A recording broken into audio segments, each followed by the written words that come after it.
And many would agree that Carter's biggest contributions came after he left the Oval Office. His work with Habitat for Humanity helping millions across the globe. And he didn't just get involved, he worked to build those homes for those in need. Again, defined his business a complete mess. He says that nothing was actually stolen. The community coming together to pick up the pieces and help the store reopen, hopefully by the new year.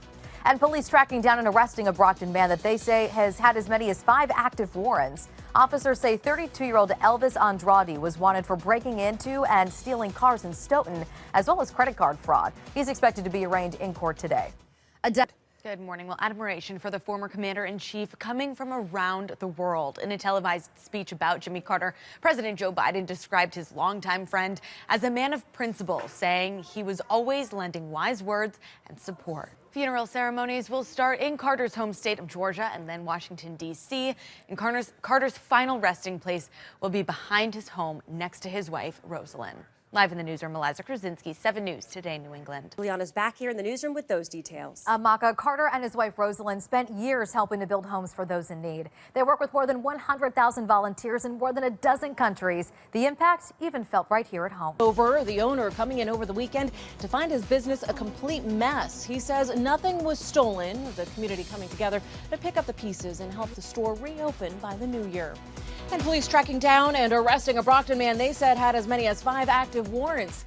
Officers say 32-year-old Elvis Andrade was wanted for breaking into and stealing cars in Stoughton, as well as credit card fraud. He is expected to be arraigned in court tomorrow. Fireball. 2 people did survive. Now investigators are searching for answers in the country's worst aviation disaster in decades. These have now joined investigations surrounding the trouble on the track Saturday morning. 7's Faith Graham has the details. Residents in Texas and Louisiana taking shelter from the threatening tornadoes. The strong storm left homes and buildings destroyed, and this morning, those who face the wild weather are sharing their experience facing the storm.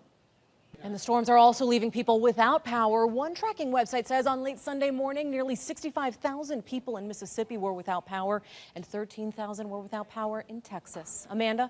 In 2016, Habitat for Humanity named President Carter and his wife as the inaugural Habitat Humanitarians for their extraordinary dedication to service. In the newsroom, Juliana, Mazza, 7 News.